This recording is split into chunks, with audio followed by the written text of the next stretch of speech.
J'avais dit 5 présidents de la République, ça fait 6 présidents de la République, hein, j'avais mal compté. Alors, sachant que ça ne date pas d'aujourd'hui, pourquoi y a-t-il autant de chômeurs en France? Je vais vous interroger sur les 8 raisons qui sont les plus souvent évoquées par les politiques de tous bords. La première, c'est le coût du travail. Les salariés en France coûteraient trop cher aux entreprises. C'est ce qui les rendrait, ces entreprises, moins compétitives que les entreprises de nos voisins, et c'est ce qui les empêcherait, par la même occasion, de recruter davantage. Natacha Valla, je crois que c'est une raison à laquelle vous êtes sensible. Mais écoutez, il y a une mesure qui est très claire et qui parle d'elle-même. Quand vous prenez le coût du travail total, c'est-à-dire le coût salarial, mais aussi tout ce qui se rajoute au coût salarial, les cotisations sociales, l'impôt sur le revenu, etc. Donc tout ce qui sépare ce que chaque employé ramène à la maison et ce que ça coûte, ça lui coûte à lui et que ça coûte à l'entreprise.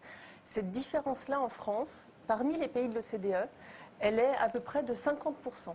La France est le deuxième pire cas de tous les pays de l'OCDE, entre la Belgique et l'Allemagne, en termes de ce que ça coûte en plus du salaire réel. Donc ça, de ce point de vue-là, on a vraiment un problème. Et c'est pour ça, à votre avis, que les entreprises, non seulement ne sont pas compétitives, mais ne veulent pas recruter davantage. La moyenne de l'OCDE, c'est 35%, grosso modo. Donc si on réduisait cet écart entre 50 et 35, on aurait déjà 15% d'amélioration mécanique de coût du travail. Donc ça, c'est une mesure qui est quand même assez facile à prendre. Ça se prend sur l'impôt sur le revenu, mais ça se prend dans le cas de la France, la variable principale, c'est les cotisations sociales des employeurs. Christophe Rabault? Je ne comprends pas comment vous mettez l'impôt sur le revenu dans votre ratio. Il faudra m'expliquer. C'est la définition. Bah écoutez, non, je ne comprends pas. Moi, mon point de vue, si vous voulez, c'est qu'en fait, on a parlé tout à l'heure des différences qui existent en Europe. Il y a des faits marquants quand même. On est en train de parler ce soir, là, cette semaine, il y a Barack Obama, le président vous voyez ce que je veux dire, des États-Unis, qui vient de déclarer qu'il fallait faire un choc salarial. C'est-à-dire qu'il se proposait d'augmenter le salaire minimum de 40%. Alors il ne pourra pas le faire parce qu'il y a un blocage du Congrès, donc il n'augmentera que pour certains salariés qui sont en contrat avec l'État. Enfin, c'est un signal. En Allemagne, on discute, enfin, c'est pas qu'on discute, c'est qu'on a prévu d'introduire et donc d'augmenter sensiblement le salaire minimum. En Chine, pour relancer la croissance interne, puisque la Chine a compris qu'elle ne pouvait pas tirer sa croissance simplement par les exportations, on a augmenté très sensiblement les salaires minimums. En fait, ce dont souffrent les économies un peu partout dans le monde, et en particulier en Europe, c'est l'austérité salariale, ce qui a été appliqué depuis 30 ans. Les pays qui ont été le plus loin dans ce que vous préconisez, c'est-à-dire la baisse du coût du travail, c'est lesquels, mais ça a été appliqué. C'est appliqué depuis 30 ans, mais il y a eu un choc particulièrement brutal ces 3 dernières années. C'est les pays d'Europe du Sud. L'Espagne, le Portugal encore plus, la Grèce encore plus, il y a eu des baisses drastiques du coût du travail, celles que vous aspirez de vos voeux. Ça a conduit à la catastrophe économique, à l'explosion du chômage et, accessoirement, si l'on peut dire, aussi à l'explosion des dettes publiques. Donc ça ne marche absolument pas. Nicolas Bavray? Je crois que dans le film qu'on vient voir, c'est très spectaculaire. C'est là qu'est la vraie exception française. C'est que la dernière fois que le chômage était à 7% chez nous, c'était en 1977. Et donc, on a en réalité toutes les formes de chômage dans notre pays. On a un problème de croissance, puisqu'elle a baissé d'1 point par décennie. On a un problème de coût du travail. Pour parler simplement, l'heure de travail, elle vaut 34 € par heure en France en moyenne. 30 € en Allemagne, 28 € en Italie, 22 € en Espagne, 20 € au Royaume-Uni. Donc il y a un écart qui est très important. Les chiffres que vous donnez là, c'est inclus les charges dont parlait Voilà, Natacha Valla. c'est évidemment, mais pas la productivité. Non, pas l'impôt sur le revenu, c'est le prix. Donc, on a un problème, effectivement, de coût du travail, et puis ensuite, on a un problème de formation et sur la technologie. Donc, souvent, les gens sont réducteurs, c'est-à-dire les uns disent c'est un problème uniquement de qualité, de filière, de tout ce qu'on veut, et il n'y a pas de problème de coût. Les autres disent il y a un problème de coût et il n'y a pas un problème de compétence. En réalité, nous avons aujourd'hui les 3 problèmes. Et donc, il faut essayer de traiter les uns et les autres. Mais le problème du coût du travail est fondamental. Et pour terminer et être bien clair, ce n'est pas tellement un problème de salaire direct, ce qui va dans la poche du salarié. C'est un problème de charge qui représente pour les entreprises 26% de la valeur ajoutée, les charges sur le travail, alors que c'est 16% en Allemagne. Et alors ensuite, quand on prend les comparaisons entre les pays, il faut être prudent. Pourquoi ? Parce que, évidemment, aux États-Unis, c'est vrai qu'il y a eu un formidable effort de productivité, de baisse du coût du travail. Donc on parle d'un salaire minimum, mais qui est beaucoup plus faible que celui que nous avons chez nous. Le SMIC, c'est 9,43 € par heure. Le salaire qu'envisagent de mettre les Allemands, qui sont beaucoup plus productifs, c'est 8,50 €. Donc ensuite, ça dépend évidemment du niveau où vous le mettez. On est bien tous d'accord sur le fait qu'il en faut un. Mais vous voyez, c'est pour ça que les choses sont compliquées. Mais en tout cas, pour la France, les choses sont claires. Quand on regarde ces chiffres, oui, il y a un problème majeur. Et les autres pays ont fait des efforts considérables. L'Europe du Nord a commencé il y a une dizaine d'années. L'Europe du Sud l'a fait et enregistre aujourd'hui une amélioration de sa situation. Jacques Sapir ? Alors, premièrement, non, les Allemands ne sont pas plus productifs que nous. Nous sommes plus productifs que l'Allemagne. Regardez tous les chiffres qui sont donnés. Productivité horaire. De la productivité Oui, horaire. le problème, c'est qu'on a moins d'heures de travail en Non, France. non. Là encore, si vous regardez le nombre d'heures de travail dans l'année, on travaille plus en France qu'en Allemagne. Bien, passons là-dessus. Maintenant, c'est vrai, il y a un problème. Si vous regardez depuis 1999 jusqu'en 2011, c'est le dernier moment où nous avons les chiffres, et si vous rapportez le coût du travail à la productivité, vous voyez que malgré cela, la France, l'Italie, l'Espagne sont partis à la hausse et qu'il y a un pays qui est resté à peu près stable, dans des conditions d'ailleurs très discutables, mais ça c'est un autre problème, c'est l'Allemagne. Et de ce point de vue-là, il y a bien un problème aujourd'hui dans la zone euro. Et si vous regardez la cause de ce problème, c'est l'existence de taux d'inflation extrêmement différents entre ces pays. Le fait par exemple que, grosso modo, la France a une inflation qui en moyenne est de 1 à 1,5 point supérieure à l'Allemagne. Donc augmentation des prix. Et donc augmentation des prix. Et c'est de là que vient, pour l'essentiel, notre problème. Et c'est de là que vient l'écart de 20 à 25% du coût salarial réel entre la France et l'Allemagne. Attendez, c'est parce que nos prix augmentent davantage qu'en Allemagne qu'il y a un... Voilà, et la solution, elle est connue de tous les économistes, ça serait une dévaluation. Oui, qui n'est pas possible du fait que nous sommes dans la Exactement. zone euro. On y Exactement. viendra à l'euro, ne vous Exactement. inquiétez pas. Philippe Manière ? Alors évidemment, si si j'étais Obama, je pense qu'on aurait raison de recommander une hausse des salaires aux États-Unis. Pourquoi ? Parce qu'aux États-Unis, depuis quelques années, on a vu se reconstituer à la vitesse de l'éclair les marges des entreprises. Les entreprises aux États-Unis sont extrêmement profitables. Et Elles gagnent plus d'argent que les entreprises européennes. Beaucoup plus. C'est sans comparaison. C'est inouï ce que les entreprises américaines peuvent gagner comme argent. Et ça a commencé d'ailleurs dès après la crise. Dès 2009-2010, elles ont commencé à regagner énormément d'argent. Et maintenant, c'est presque indécent. Dans ces conditions-là, il est assez naturel, un, de partager, et deux, de se dire, ça serait bien que la consommation suive pour soutenir un peu la croissance. Si on était en Allemagne, vous, moi, on aurait très bonne raison de plaider pour la hausse des salaires, parce que les Allemands, ils ont fait un formidable travail à l'exportation, ils ont des excédents indécents, ils sont très performants, ils ont des salaires élevés, moins que nous, mais élevés, mais malgré ça, ils ont des produits d'une telle qualité, qui sont tellement désirables, qu'ils font un tabac dans le monde entier. Et même donc, quand leurs produits sont plus chers que les autres. Parfois, pas toujours, contrairement à ce qu'on croit, mais parfois oui, parce qu'ils ont ce qu'on appelle la compétitivité hors coût. C'est vrai pour les machines du monde entier veulent acheter une grosse berline allemande. Voilà. Malheureusement, ils ne veulent pas acheter une grosse berline française. Il faut dire qu'il n'y en a pas beaucoup. Mais enfin bon. Donc vous voyez, ça donne évidemment à l'Allemagne un avantage compétitif. Dans ces conditions-là, si vous étiez allemand, si j'étais allemand, je dirais que ça ne serait pas idiot de doper un peu la consommation intérieure, parce qu'il faudrait que la consommation intérieure prenne le relais du commerce extérieur. Nous, on est dans quelle situation ? Nos entreprises ont des marges désastreuses, les plus faibles depuis 30 ans. C'est catastrophique. Les entreprises françaises gagnent moins bien leur vie que les entreprises espagnoles. Il faut bien ouvrir les yeux sur ce sujet-là. Comment voulez-vous que les entreprises donnent beaucoup plus ? C'est pas facile parce qu'on a des marges très étroites. En termes de commerce extérieur, on a un commerce extérieur épouvantablement déficitaire. Si vous augmentez votre coût du travail, vous vous trouvez dans une situation difficile si vous avez déjà un commerce extérieur déficitaire. Donc on est, nous, Français, pas du tout malheureusement dans la situation des Américains et des Allemands qui ont raison de vouloir augmenter les salaires. Nous, malheureusement, on voudrait tous avoir plus de salaires, plus de gains. Et c'est légitime. Et c'est ce à quoi doit viser l'économie. Mais dans la situation actuelle, la France, malheureusement, ne peut pas se le permettre parce qu'elle a un commerce extérieur épouvantable qui montre qu'elle a une compétitivité très dégradée et parce que, par ailleurs, les marges des entreprises sont très faibles et on a besoin que les entreprises aient des marges à peu près confortables pour investir et justement garantir l'emploi de demain. Il faut que les entreprises rétablissent leurs marges. Vous êtes d'accord qu'il faut réduire le coût du travail et augmenter la marge. Ça ne veut pas dire baisser les salaires. Voilà, Ça veut dire si vous réduisez les charges sociales.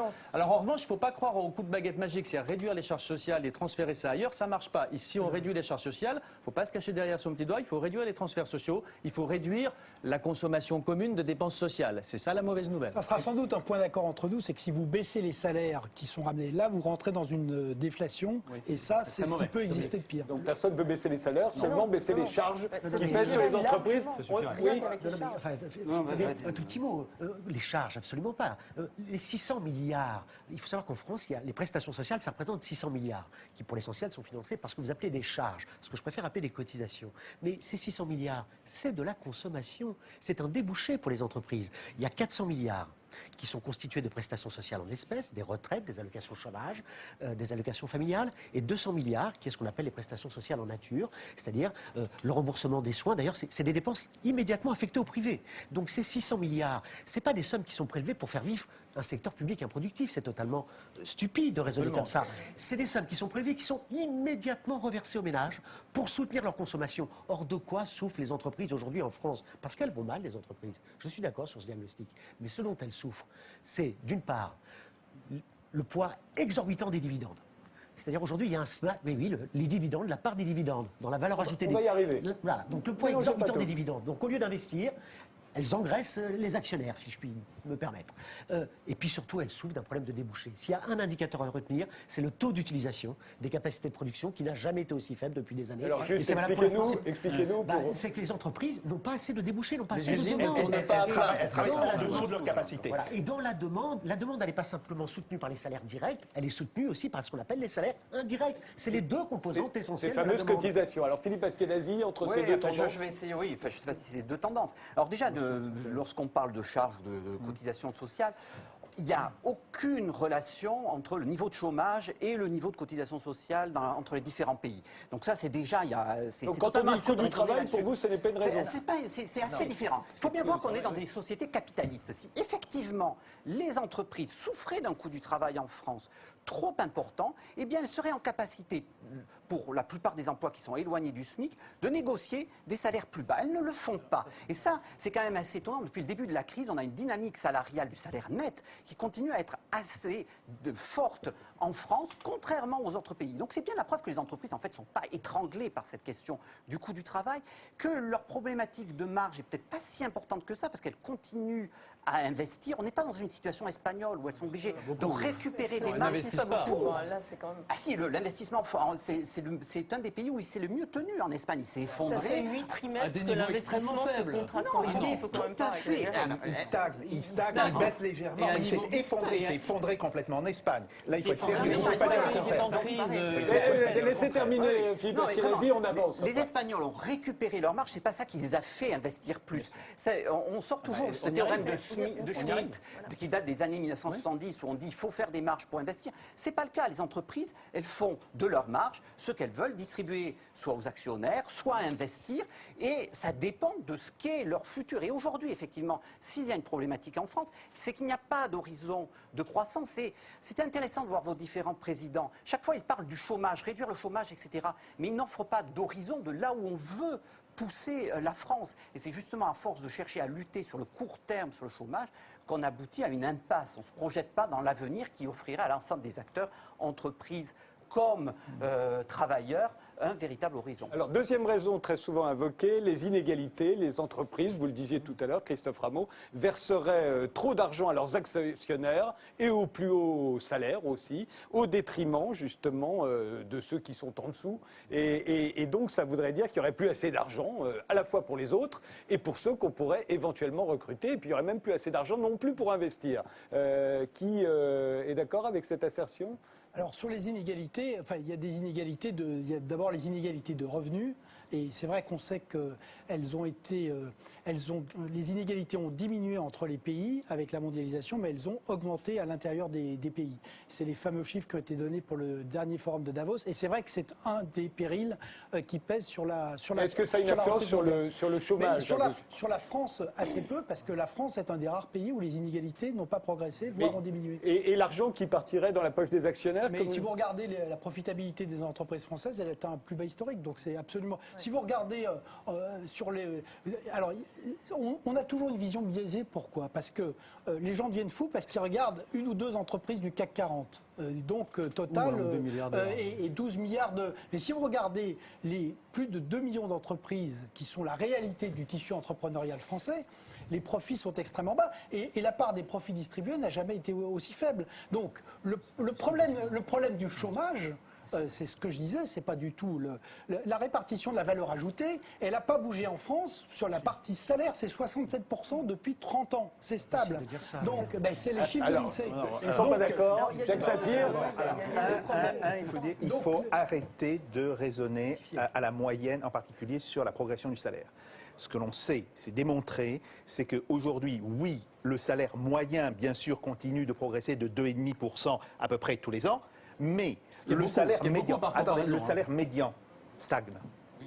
Le salaire médian, c'est qu'il y a 50% des gens qui gagnent plus et 50% des gens qui gagnent moins. Autrement dit, les 50% les moins bien payés en France ont vu leur pouvoir d'achat en termes réels stagner et même décroître depuis 7 ans. Donc ça, c'est un premier point, et il faut bien comprendre que ça a immédiatement un impact extrêmement important sur la consommation et donc sur l'activité des entreprises. Premier point. Sur le chômage. Et donc sur le chômage. Deuxième point, vous avez parlé tout à l'heure que nous avons une balance commerciale négative. Depuis quand? Depuis 2004, en fait. Nous avions avant une balance commerciale excédentaire. Qu'est-ce qui se passe en 2004? Eh bien, de fait, l'Allemagne procède à une dévaluation interne, une dévaluation qui ne dit pas son nom, et elle retire des charges aux entreprises, elle les transfère sur les ménages, elle fait grosso modo la TVA sociale, et c'est ça qui va permettre à l'Allemagne de croître à notre dépens. Donc, il faudrait dire que... Pourquoi à notre dépens ? Eh bien oui, parce que comme la France, l'Italie et l'Espagne n'ont pas réalisé ce type de mesures, évidemment, la compétitivité allemande qui a été gagnée par cela s'est fait à notre dépens. Si nous avions tous fait la même politique, si, admettons, on est tous allemands, d'accord, les Allemands décident de ça, on les imite immédiatement. L'Europe serait rentrée dans une crise terrible. Et donc, il faut comprendre une chose, c'est que nous payons aussi ce que l'on appelle, allez, un terme technique, une politique de cavalier solitaire ou de passager clandestin, qui est celle de l'Allemagne depuis 2004. Et ça, c'est aussi une cause extrêmement importante du chômage. Restons quand même sur la question qu'on posait. Est-ce que c'est parce que cet argent gagné par les entreprises va dans la poche des actionnaires et ne sert pas à créer des emplois? On a dit de ce côté-là que non, la profitabilité des entreprises est trop basse. Philippe Askenazi? Je pense que ce n'est pas un problème français. Pour le coup, il y a une grande transformation du capitalisme au niveau mondial, et c'est au niveau mondial que l'on voit les grandes masses de revenus se transférer du monde du travail, des travailleurs, vers le monde du capital. Et en France, on voit moins ce phénomène, mais c'est un phénomène global, mondial, qui touche l'ensemble des pays et qui pose vraiment une question sur le niveau de demande globale pour l'ensemble du monde développé. Et c'est pour ça qu'il y a des réflexions effectivement sur salaire minimum en Grande-Bretagne, aux États-Unis, et que Shinzo Abe au Japon dit aux entreprises, mais augmentez les salaires, augmentez les salaires. Donc il y a vraiment un problème de partage au niveau mondial, et c'est pour ça qu'il faut sortir du débat franco-français sur cette question. Alors revenons au débat franco-français quand même. Oui. Personne n'a dit ici qu'il fallait baisser les salaires. On n'a Non, pas ils du ont tout bien dit ce qu'il fallait discours-là. pas, oui. Moi, je pense qu'on fait un amalgame entre trois problématiques différentes. La première problématique, c'est le lien entre les inégalités et la croissance. Et là, je suis d'accord. Il y a une question, il y a un sujet. C'était un sujet, il y a des bases de données excellentes qui ont été développées sur le sujet. Ça a été discuté au forum de Davos la semaine dernière. Donc la communauté économique s'empare de cette question. Il y a trop d'inégalités, disent-ils. Il se peut qu'un accroissement des inégalités soit accompagné ou accompagne un manque à gagner de croissance. Donc là, effectivement, il y a un sujet. La deuxième question, pour faire le lien avec l'actionnariat, c'est la question de la gouvernance d'entreprise. Et finalement, en France, nous, ce qu'on a fait, c'est le choix d'un capitalisme assez anglo-saxon, finalement. Je mets un peu les pieds dans le plat, mais les Allemands... Voilà, les Allemands ont fait le choix d'un capitalisme rénan. C'est-à-dire qu'ils ont pris des entreprises de taille moyenne, ils ont pris des banques très locales, qui ont eu des liens très forts avec leurs entreprises. Bon, c'est des choses qui ont fonctionné parce que la société allemande était faite comme ça. Et aujourd'hui, qu'est-ce qu'on se dit? On se dit, on veut plus d'actionnaires parce qu'on leur redistribue trop de dividendes et donc ça ferait du temps. Or, il faut réfléchir à quelles sont les conditions. Il faut bien qu'elles se financent d'une façon ou d'une autre, les entreprises. Alors, on peut choisir d'avoir un actionnariat, on peut choisir d'avoir un endettement bancaire, on peut choisir d'avoir un endettement obligataire, c'est-à-dire permettre aux entreprises d'émettre des titres sur les marchés. Donc tout ça, c'est assez complexe. Est-ce qu'en France, on a les moyens d'appliquer ce qui a été appliqué en Allemagne, c'est-à-dire le capitalisme rénan? Je ne suis pas sûre, on n'est pas suffisant, on est beaucoup trop centralisé, on a un État très centralisé, on n'a pas les conditions qu'il faut. Alors, ce qu'il faut savoir aussi, c'est que l'Allemagne, elle s'en sort bien, c'est que l'Allemagne, aujourd'hui, la chancelière, elle a quand même utilisé l'expression de Sozialmarktwirtschaft, c'est-à-dire la société de marché, l'économie de marché sociale. Elle fait le pas vers un salaire minimum, elle fait le pas vers une réduction de l'âge de départ à la retraite. Toutes ces choses-là arrivent en Allemagne. Et le vrai enjeu, c'est de faire accepter à la population allemande de raisonner différemment, de consommer plus. Et faire accepter à la société française finalement d'adapter son modèle aussi dans le sens où il faut l'adapter. Alors il y a pour avancer, on reviendra, mais pour avancer sur l'inégalité quand même, je voudrais rappeler qu'on a parlé de beaucoup de problèmes macroéconomiques, mais il y a une inégalité qui est fondamentale, qui est le fonctionnement du marché du travail. Exactement. Parce que ça c'est quelque chose de crucial. On a aujourd'hui 10% de la population qui est exclue du marché du travail, à la fois pour des problèmes de coûts et pour des problèmes de formation. Puisqu'on est des chômeurs. Des chômeurs ou des gens qui ne sont ce qu'on appelle les travailleurs découragés, des gens qui ne sont même plus dans les statistiques parce qu'ils ont renoncé à se présenter. On a quand même dans notre pays 22% des adultes qui ne maîtrisent pas la lecture et 28% des adultes qui ne maîtrisent pas les opérations élémentaires. Ensuite, il y a des gens qui sont protégés dans le secteur public, certains noyaux durs de population active dans le secteur privé. Et il y a des gens qui sont surexposés et qui concentrent toute la vulnérabilité, toute la flexibilité d'un système qui effectivement est volatile. Et ça, c'est les précaires, les CDD, etc. Et ça, en France, c'est un système qui est absolument exacerbé. Et notamment, le fait qu'on ait exclu 10% de la population du marché du travail, c'est vraiment quelque chose d'extrêmement préoccupant. Vous serez d'accord, Philippe Askenazy, ce que vous dites aussi, c'est-à-dire qu'il y a un problème de formation, je rejoins sur ce point-là. C'est un héritage historique. La France a fait très tardivement le choix de la démocratisation scolaire. Il faut voir, on parle sans arrêt du problème du chômage des seniors. Mais nos seniors, les personnes qui ont entre 50 et 60 ans, aujourd'hui, n'ont pas connu la démocratisation scolaire. Et donc, aujourd'hui, on a à peine 20% des 50-60 ans qui ont un diplôme universitaire. Si vous allez en Grande-Bretagne, c'est au-delà de 30%. En Allemagne, au-delà de 30%. Ne parlons pas des pays du Nord. On l'a fait très tardivement et on traîne ce boulet depuis très longtemps. En revanche, il ne faut quand même pas aller sur une situation où on dit qu'il y a une très forte séquentation. On a à peine perdu 10%. Aujourd'hui, vraiment, il y a des masses de Français qui sont dans des situations de précarité ou de menace. La peur du chômage, ce n'est pas juste une vision de l'esprit, c'est une réalité et qui vient justement aussi du fait que la plupart des Français n'ont pas été formés tout le long de leur carrière professionnelle et s'ils tombent dans la case chômage, là, ils auront des difficultés pour en sortir. Et on oublie souvent donc l'ensemble des publics qui sont aujourd'hui éloignés de l'emploi. Alors, pour avancer, une des raisons très souvent invoquées, la raison du chômage en France, c'est de dire que si les entreprises n'engagent pas plus de monde, c'est parce qu'elles craignent de ne pas pouvoir les licencier un jour quand ça deviendrait nécessaire. Et que si le marché du travail était plus flexible, comme dans certains pays anglo-saxons, au fond, on se retrouverait peut-être plus souvent au chômage, mais ça durerait moins longtemps. Donc le problème de la flexibilité du marché du travail, c'est comme ça qu'on appelle ça en général. Christophe ? Si vous voulez, pour que les téléspectateurs comprennent bien quand même les deux grandes cohérences, après avec toutes les nuances, il y a deux grandes cohérences pour analyser les problèmes d'emploi. Il y a la cohérence que vous venez d'évoquer, qui est l'idée qu'il y a un marché du travail, et donc plus le prix du travail est faible, plus les entreprises vont pouvoir embaucher. Et donc il faut flexibiliser le travail, c'est la cohérence libérale, qui a sa cohérence intellectuelle, si je puis dire. Et puis il y a la cohérence keynésienne, qui consiste à dire que c'est pas l'offre qui crée la demande, contrairement à ce qu'a dit le président de la République, c'est la demande qui crée l'offre. Et donc ce qui est important, c'est vraiment de soutenir la demande, et que ce dont on souffre en Europe aujourd'hui, c'est d'une insuffisance de la demande. Alors pour revenir sur la flexibilité, en fait ce qui est quand même remarquable, c'est que ça fait 30 ans qu'on applique des mesures de flexibilité. Et les entreprises, parfois, n'utilisent même pas les dispositifs qu'on leur offre. Regardez la loi Fillon de 2004. Tout le monde l'a oublié. La loi Fillon de 2004, elle remettait en cause le principe d'ordre social, qui est un principe majeur pour les juristes du travail, c'est-à-dire qu'il y a l'idée que les règles de niveau inférieur doivent apporter un plus pour les salariés. La loi Fillon remet en cause cela. Elle a dit, maintenant on va renverser la règle et l'exception, et donc la règle, ça sera les accords dérogatoires au principe de faveur pour les salariés. Le patronat avait annoncé 100 000 créations d'emplois. La loi Fillon a été adoptée. Aucune entreprise ne l'a utilisée. Récemment, nous avons eu l'ANI, qui a été retranscrit dans la loi, donc nouvelle loi en faveur de la flexibilité.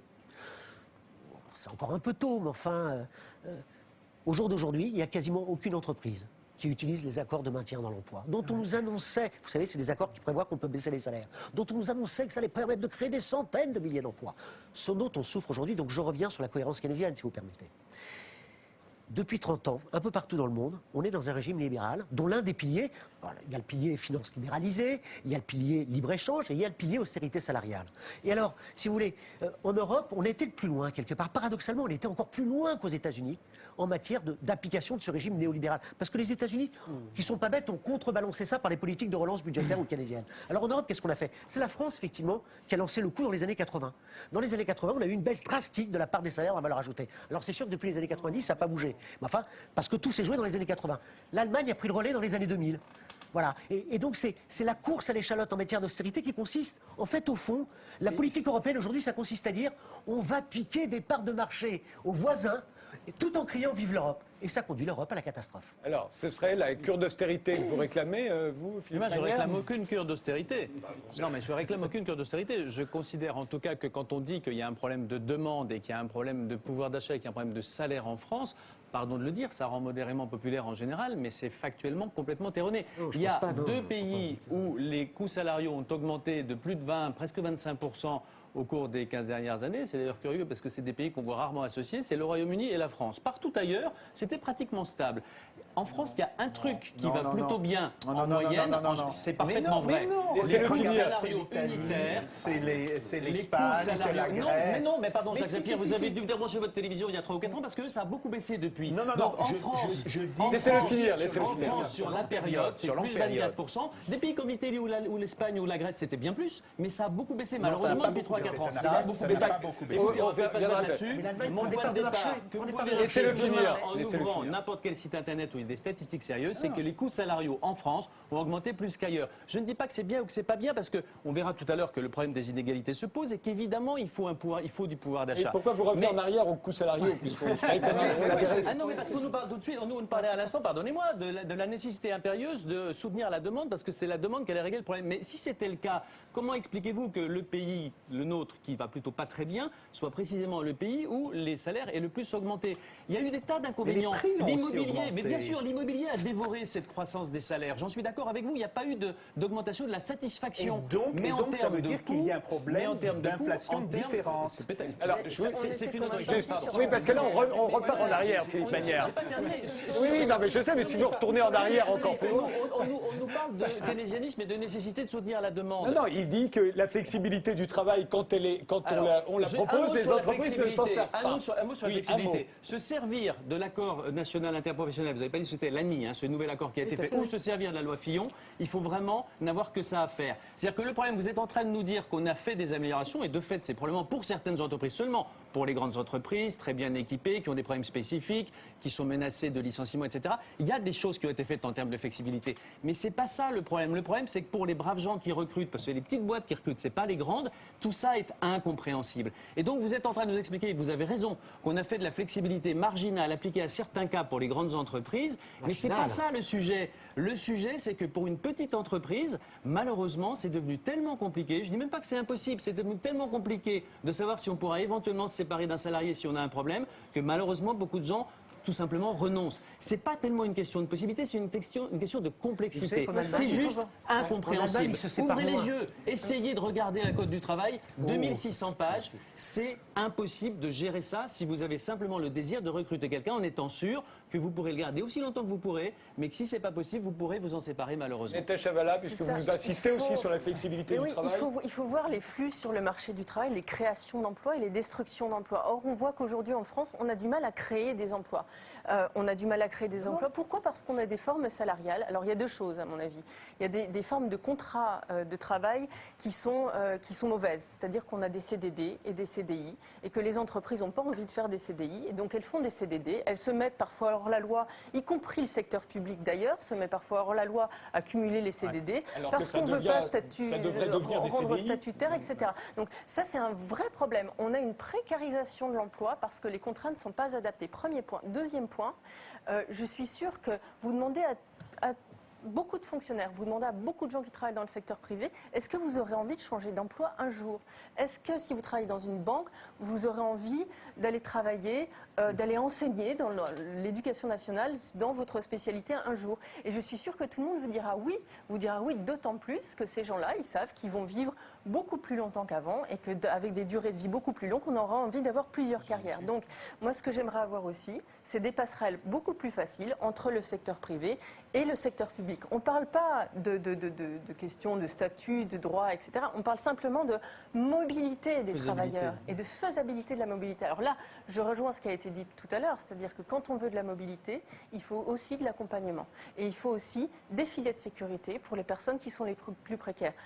Donc, ça induit que sur l'assurance chômage, il faut peut-être rester généreux, parce que si on permet aux gens de changer d'emploi, d'avoir une certaine mobilité, il ne faut pas les mettre à risque, surtout les personnes les plus vulnérables. Et puis aussi, il faut avoir des programmes de formation beaucoup plus adaptés. Il ne faut pas avoir seulement une formation initiale, mais aussi une formation dans le cours de la vie, etc. Tout ça, c'est en train d'être mis en place avec des politiques. Mais je pense que le cœur du sujet, il est vraiment là. Et c'est vraiment la façon dont chacun a envie d'être heureux au travail, tout au long de sa vie. Alors, juste parce qu'il faut qu'on avance, et je vais me tourner vers vous, Nicolas Babré, une des raisons très souvent invoquées, c'est la désindustrialisation de la France et les délocalisations. En gros, on aurait été créé des emplois ailleurs que dans notre pays. Ce serait une des raisons du chômage en France ? Alors c'est une des raisons, puisqu'on a supprimé 2 millions d'emplois dans l'industrie en 20 ans. Mais ce n'est pas la seule. L'industrie, elle est importante. Pourquoi ? Parce qu'elle est très importante en matière d'exportation et de recherche et de développement. Les chiffres qui sont tombés cette semaine, ils sont terribles. Moins 77% pour les investissements directs étrangers en France. Mais surtout, on a détruit 2 fois plus de sites industriels qu'on en a créés l'an dernier. Et on a détruit plus d'emplois qu'on en a créés dans la recherche et le développement. Donc ça montre qu'il n'y a plus d'investissement et il n'y a plus d'innovation dans ce pays. Mais ce qu'il faut bien comprendre, c'est que l'industrie, et j'allais dire le symbole, et c'est le secteur qui a été le plus touché, mais l'industrie est très représentative de ce qui se passe ailleurs. Quand on regarde l'agriculture française, c'est quand même ahurissant que le surplus agricole des Pays-Bas, de l'Allemagne, soit supérieur au surplus français. On a un problème de production en matière agricole, on a un problème de production en matière de services aussi qui sont touchés par ces problèmes de compétitivité. Il y a un problème qui commence à apparaître en matière de tourisme, et puis la place financière a disparu. Donc tout ce qui était un peu les piliers, parce que notre pays n'est pas spécialisé comme le Royaume-Uni dans la finance ou l'Allemagne dans l'industrie. Donc nous avons une structure diversifiée, mais aujourd'hui, l'industrie est le symbole de ce qui se passe, et ce qui se passe, c'est la désintégration de l'appareil de production français. Alors, désindustrialisation, désintégration, délocalisation. Alors, premier point, il faut savoir effectivement que pour tout emploi industriel détruit, il y a entre 1,5 et 2 emplois hors industrie qui sont détruits. Et ça, si vous voulez, on a fait le calcul sur le Nord, sur toutes les régions qui sont en crise depuis maintenant 20 à 30 ans. On sait très bien que quand vous perdez un emploi industriel, vous perdez en réalité 2 emplois et demi, voire 3 emplois. Donc ça, c'est le premier point. Deuxième point, je voudrais revenir sur la question de la flexibilité du travail. Il faut là encore regarder les chiffres de manière extrêmement attentive. On a créé la catégorie des gens qui sont des demandeurs d'emploi, mais qui travaillent néanmoins moins de 78 heures par jour On a créé cette catégorie il y a maintenant à peu près 20 ans. Bon.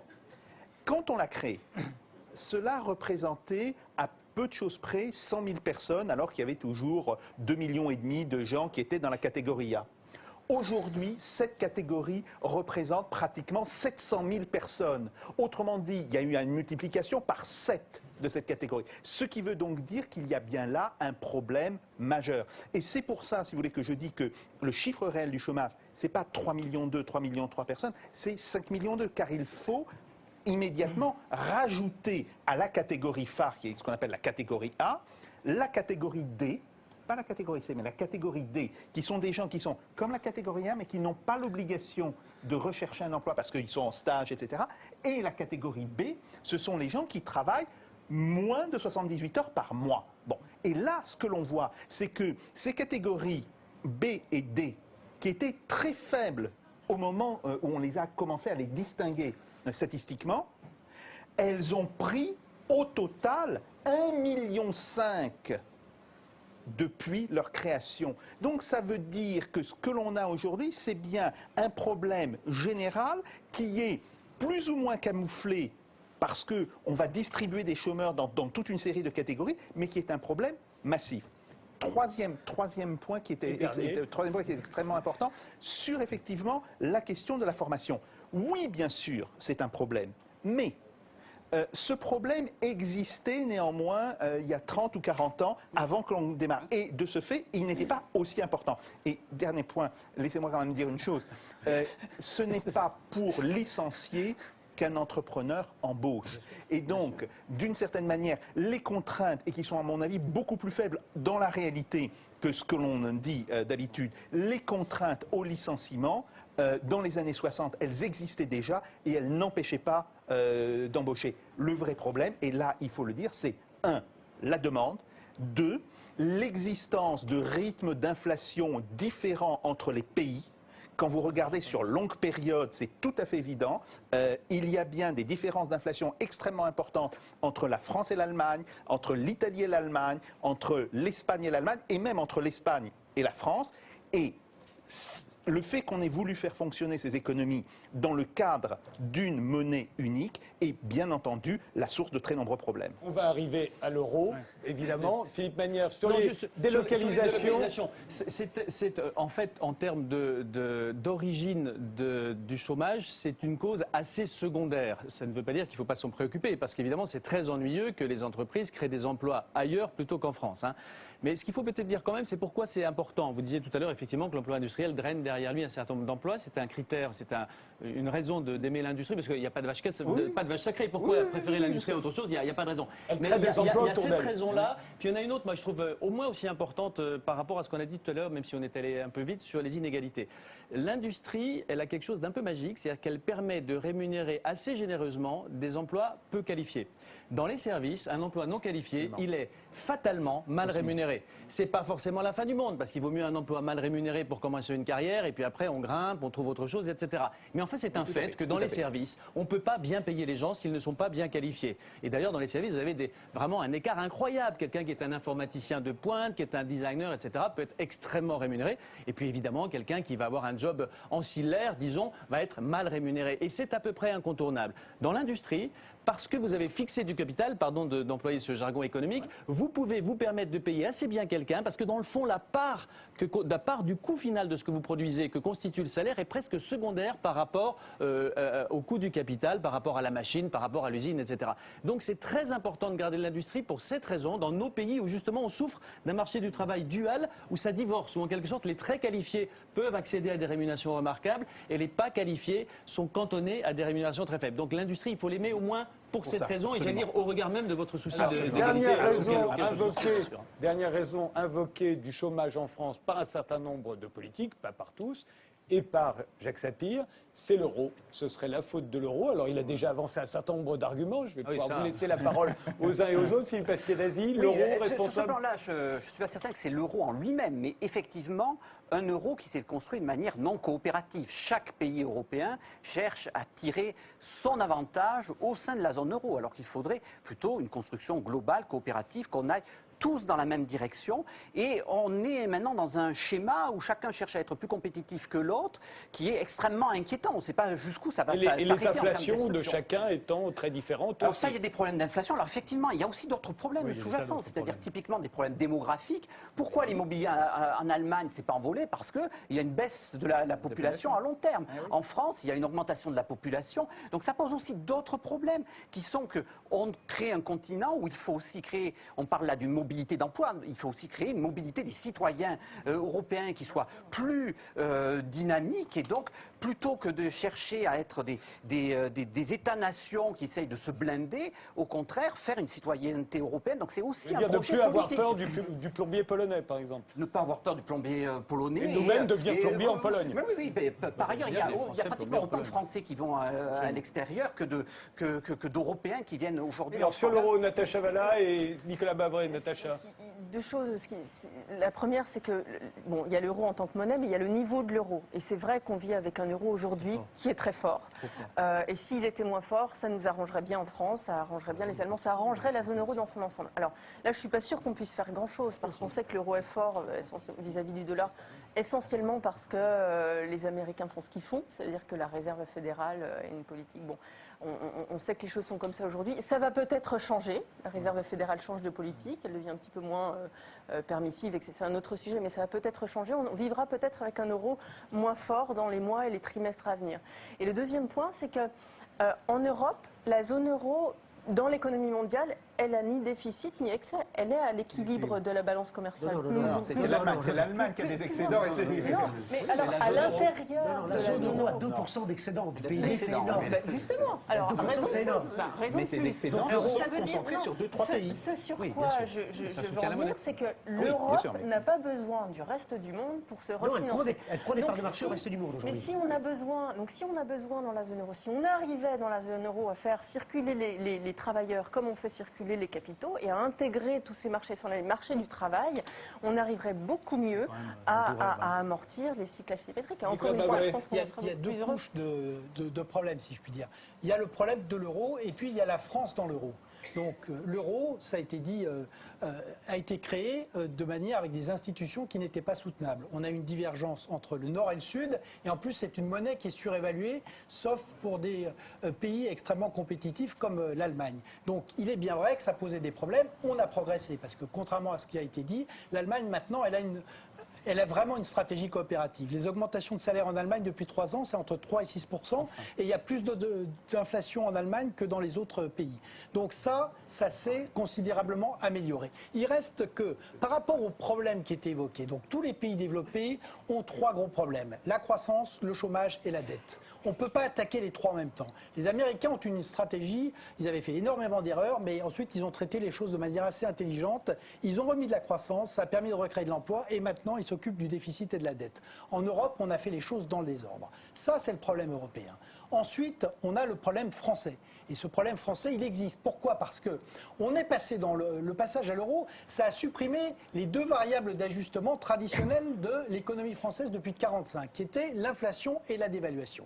On a accepté cette construction, on n'en a tiré absolument aucun compte. Et non seulement on n'a tiré aucun compte, mais on est passé aux 35 heures qui a fait un choc de compétitivité négatif très fort, alors que maintenant on était en ajustement réel. Qu'est-ce que c'est que les ajustements réels ? C'est que, comme on ne peut pas s'adapter par les prix avec inflation, dévaluation, on s'adapte par les volumes. Et qu'est-ce que c'est que les volumes ? Moins de croissance, des entreprises en faillite et des chômeurs en masse. Donc, c'est bien dire qu'il y a un problème français spécifique parce que d'autres pays, y compris à l'intérieur de la zone euro, ont réussi parce qu'ils ont justement accepté, d'ailleurs après beaucoup de débats, parce que l'Allemagne, l'agenda 2010 de Schröder a été précédé par 10 ans de débats. Donc c'est pas arrivé comme ça, et les Allemands aussi ont beaucoup discuté avant de remettre en question leur modèle économique. Mais ils ont réussi à le faire. Et donc on a bien les 2 couches de problèmes, et aujourd'hui c'est vrai que là où je rejoins d'une certaine manière ce qui est dit, c'est qu'il va falloir que la France choisisse. Soit elle veut rester dans l'euro, mais il faut qu'elle se réforme, soit elle veut refaire de la dévaluation et de l'inflation, et à ce moment-là, il faut qu'elle sorte de l'euro. Alors, réponse. Comment dire ? Aujourd'hui, le problème de l'Europe, c'est pas la France, c'est l'Allemagne. Ce qui pose problème à l'Europe, c'est les excédents allemands. L'Allemagne, aujourd'hui, fait 3 fois pire que la Chine.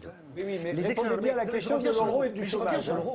L'Allemagne, aujourd'hui, c'est la France qui a inventé ça dans les années 80, donc c'est pas parce qu'ils sont allemands, hein, mais l'Allemagne a fait encore plus fort que la France dans les années 80, c'est-à-dire elle a amené une cure d'austérité absolument terrible, avec les lois Hartz IV, l'agenda 2010, elle a délocalisé une partie de sa production en Europe de l'Est, et elle a combiné les bons côtés du modèle allemand. Sur le fait qu'on respecte les travailleurs, qu'on associe les travailleurs, qu'on ait une conception partenariale de l'entreprise. Donc, les bons côtés du modèle allemand avec ses très mauvais côtés, c'est-à-dire une cure d'austérité drastique. Résultat des courses. L'Allemagne fait 3 fois pire que la Chine. C'est-à-dire que ces excédents, même la Commission européenne s'en est émue. C'est vous dire. Les excédents commerciaux allemands représentent 7% de son PIB, alors que la Chine, qui était à 10%, est passée à 2%. Et donc, si les pays excédentaires, l'Allemagne, l'Autriche, les Pays-Bas, ne mène pas rapidement des politiques de relance, mais bien entendu, ça veut dire que l'euro n'est pas viable. Ça veut dire qu'il faudra remettre en cause, bien entendu, cette monnaie unique qui n'est pas viable. Car le seul moyen de sauver l'euro, c'est de faire de l'inflation interne. Aujourd'hui, les libéraux nous proposent de la déflation interne. C'est-à-dire de baisser les salaires partout, et c'est la course à l'échalote, et ça conduit l'Europe à la catastrophe. Le seul moyen pour sauver l'euro, y compris l'Europe, l'euro, pas l'Europe, parce que si l'euro est terminé, l'Europe ne sera pas terminée. D'accord ? L'euro et l'Europe, c'est deux choses distinctes. Donc, si on veut sauver l'euro, c'est de faire de l'inflation interne. C'est-à-dire d'augmenter les salaires dans les pays occidentaux, les salaires et la dépense publique. Et la dépense publique. Il faut faire de la reflation dans le Nord, mais il faut faire de l'ajustement dans les pays en déficit. Et c'est exactement ce qu'on fait. Laissez-le juste finir. Si on ne fait pas ça, si on ne fait pas avec l'euro exactement l'inverse de ce pourquoi il a été conçu, car il a été conçu sur un mode libéral, il faudra bien entendu avoir le courage de remettre en cause cette institution qui n'est pas viable. Justement, ce qui a été dit, c'est très intéressant parce qu'on dit si l'Allemagne n'a pas coopéré, donc ça ne fonctionne pas. Mais alors, si l'Allemagne se met à coopérer, ça va fonctionner. C'est-à-dire que si pour l'instant, on elle ne le fait pas. Et c'est la direction que prend la nouvelle, la grande coalition allemande 7% de la chanteuse. Revenons, juste pour finir. L'Allemagne a bien compris qu'il fallait corriger ce Juste pour problème. finir, Elle a qu'on bien comprenne compris qu'il bien, fallait plus investir. qu'on comprenne bien le rapport, non pas, me refaites pas l'Allemagne et les excellents, faites-moi l'euro et le chômage. S'il n'y avait plus d'euro, demain, il n'y aurait plus de chômage en France. Si la France pouvait dévaluer par rapport au dollar et par rapport au Deutschmark, car c'est les deux problèmes. Nous avons aujourd'hui un taux de change qui est surévalué par rapport au dollar. On le voit par exemple sur les problèmes que rencontre Airbus. Et Airbus aujourd'hui est en train de délocaliser. Oui, ils sont en train de... Mais les problèmes que rencontre Airbus, j'aimerais avoir autant de problèmes qu'Airbus. Non, C'est quand même une entreprise assez prospère. On ne peut pas dire que l'Europe va mal en montrant qu'à Airbus. Excusez-moi, ils sont prospères parce qu'ils ont des usines maintenant aux États-Unis, ils ont des usines en Chine. Et comme Boeing fabrique aussi en Europe. Laissez finir Jacques Sapir. Ils sont en train de délocaliser massivement leur production. Alors, on a un problème par rapport aux États-Unis, mais on a aussi un problème par rapport à l'Allemagne. Et ça, si on pouvait régler ces problèmes, d'après les simulations qui ont été faites, on gagne entre 1,5 million et 2,5 millions d'emplois. Donc c'est ça, si vous voulez, c'est l'ampleur du choc que cela provoquerait en emploi. La deuxième question, c'est que quand on dit, bon, très bien, allez, on joue le jeu de l'Europe fédérale, les gens vont pouvoir aller dans tous les pays. Moi, je veux bien, mais il faut savoir que pour pouvoir jouer ce jeu-là, il faut que les pays de l'Europe du Nord, c'est-à-dire l'Allemagne, la Finlande, l'Autriche, etc., subventionnent budgétairement les pays de l'Europe du Sud. Ça remonte à quoi? Ça veut dire qu'il faudra que l'Allemagne accepte de payer pendant au moins 10 ans 8% de son PIB par an. Oui, j'ai fait les calculs, j'arrive même à un chiffre légèrement inférieur à celui de Patrick Artus. Mais oui, j'ai fait les calculs de ce qu'il faudrait pour un budget réellement fédéral, c'est énorme et ça voudrait dire que l'Allemagne devrait débourser autour de 220 à 230 milliards d'euros par an tous les ans. Est-ce que c'est crédible? Le simple fait de poser la question, c'est d'y répondre. L'Allemagne ne versera pas 8% de son PIB par an aux pays du Sud. Alors, réponse très rapide de Philippe Magnère. Non, c'est pas une réponse, c'est juste que je trouve intéressant de discuter en théorie sur l'opportunité d'être ou de ne pas être dans l'euro. Et d'ailleurs, je n'étais pas sûr, moi, au moment où on l'a fait, que c'était une bonne idée. Et je pense qu'aujourd'hui, c'est pas absurde de se dire que peut-être on irait mieux si on n'y était pas rentré. Mais ça, c'est un débat assez théorique parce que maintenant, on y est. Donc le choix qu'on a, ça n'est pas de ne pas y entrer ou d'y entrer. On est rentré. C'est d'en sortir ou d'y rester. Oui. Je ne dis pas qu'il n'y a pas des arguments pour ne pas y être, mais en sortir, ça emporte quand même un coup dont je trouve charmant que vous ne nous parliez pas du tout. Non. Parce que prenons un exemple. Attendez, on ne fait pas un débat sur l'euro. C'est pas la question. On fait juste un débat sur le chômage. Sortir de l'euro pour régler le problème du chômage, parce que c'est ce à quoi nous invite Jacques Sapir. Comment vous remboursez juste la dette publique? Mais il n'y a que 3% de la dette publique à rembourser. Les braves gens qui nous ont prêté leur bel et bon argent, ils pensaient qu'on leur rendrait des euros. Rappelez-vous, il y a ce que l'on appelle... Vous ne leur rendez pas leur argent. Il faut appeler un chat. C'est un défaut. Non, ce n'est pas un défaut. Il n'est jamais question de défaut. Il s'agit de dire qu'il n'y a pas de garantie de change dans les contrats français. Donc... les contrats ont été émis par le Trésor français en droit français. Ils doivent donc être payés dans la monnaie de la France, que cette monnaie soit le une énorme franc. arnaque. Vous êtes Non, peut-être ce n'est juridiquement pas- raison, non, mais mettez-vous à la place du fonds de pension chinois, Eh ben, tant texan, pis, allemand. tant pis, il aura le même problème. Vous leur piquez mais leur non, argent il pour aura arranger le les même bidons. problème Il faut que s'il avait je placé son comprends, mais argent en il faut guerre. dire- Essayez juste le d'aller dire. placer de la dette française l'année suivante. Après, Alors là, je vous En tout appelle cas, à la- non mais on a bien compris. On a bien compris. C'est clair. Et C'est vrai que le deuxièmement, dernier pays qui a fait ça, c'est l'Argentine. L'Argentine, ça lui Il se apporte trouve dans bonheur. l'état Non, conseil. non, non. 40% de la Et ça, classe moyenne en je situation de signale- pauvreté. Je Donc, signale que c'est c'est un assez principe risqué. de droit international et que, sauf les contrats qui n'ont pas été émis en France, et ils représentent 3% du volume de la dette française, 3%. Pour tous les contrats qui ont été émis. C'est pas une question en de France, droit, Jacques. mais C'est si, pas une c'est une question de question droit. Non mais on a de droit. compris. On a compris. Je vous arrête. Qui vous a prêté de l'argent et à qui vous rendez de la monnaie de singe, je vous prêterai plus jamais. C'est tout. Je vous arrête. La France est évaluée. Je vous arrête. Pardon. On a à peu près évoqué toutes les raisons, on ne les a pas résolues, mais on les a évoquées. Il y en a une qu'un seul homme politique invoque depuis longtemps pour expliquer le chômage en France. Venez, rejoignez-nous, Pierre Larouturou.